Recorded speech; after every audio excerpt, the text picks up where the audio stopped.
Hey everybody, this is Jim at FreeChartVideos.com using time-honored techniques to understand modern markets. This video is for educational purposes only and is not intended to be used as any form of actual real-life investment advice. I can draw lines on charts, but you have to draw your own conclusions from your own due diligence and make investment decisions that are suitable for your personal financial situation.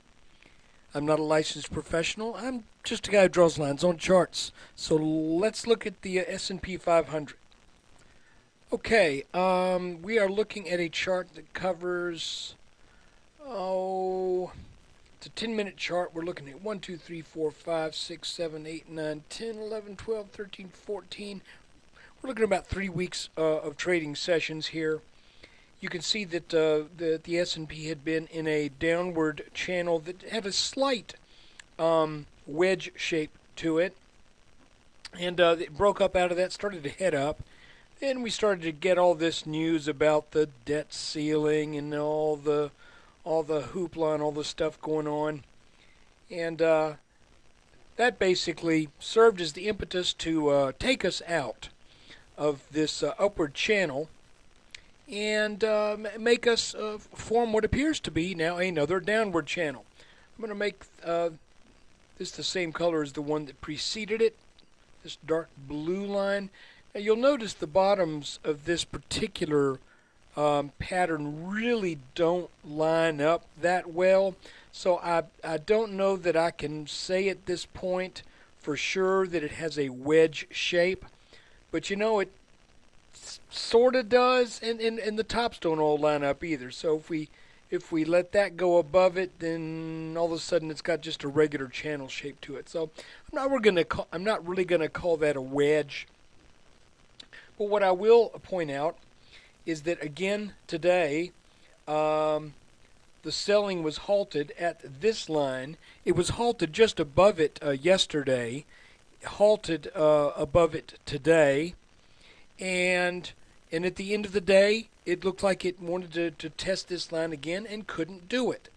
So it couldn't get underneath it. Now, it could do that tomorrow. That's very possible. You know, I made the comment when we had this dip here and then this formation that it looked like we might be setting up another inverse head and shoulders.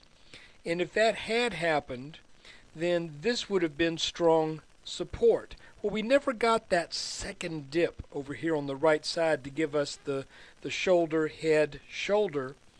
Instead, we just took right on off and broke out of this thing. But this is still looking like it's holding as if it were a neckline. And if we also back off from the chart a bit, you can see that well, actually we didn't need to back off, did we?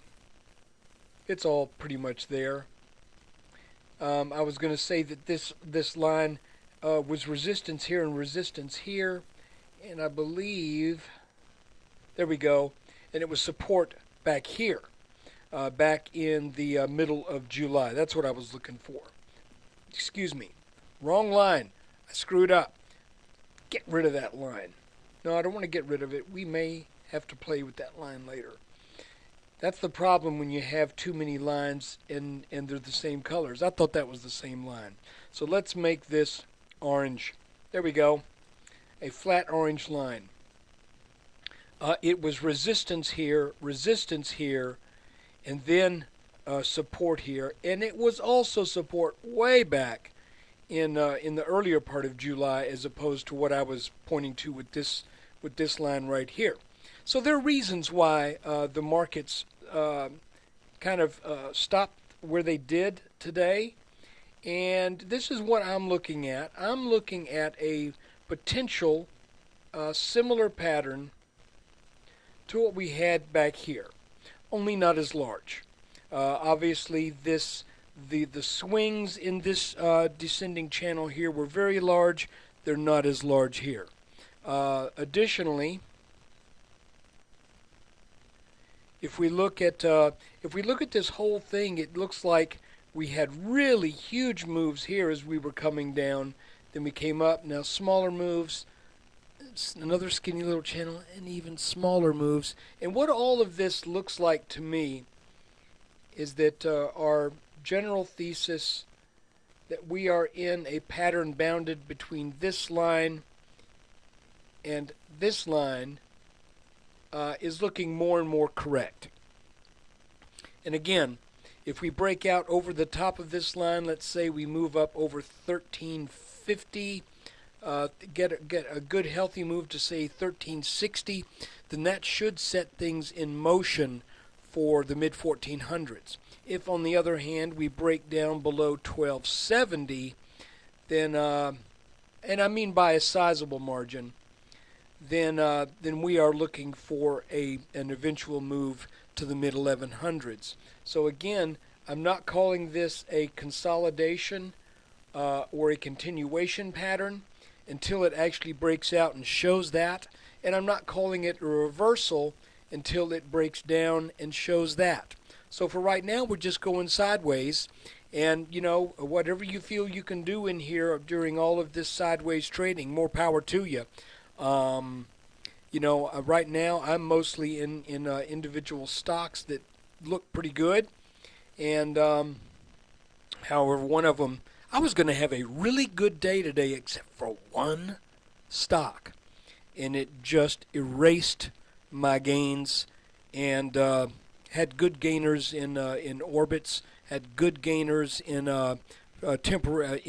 Comstock Homes, but boy, Glue Mobile just got stuck in my craw today, and I don't want to sell it. I think it's going to head to 10, and you know that it's gone from 6 to 5 1/4. You know, what do you do? I still think it's going to 10.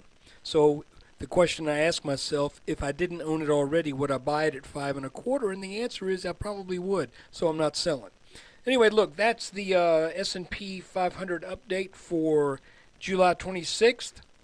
Thanks for taking time out of your day to watch this. And please come by freechartvideos.com, spend a little time, and also you can find it by typing in SP500chart.com.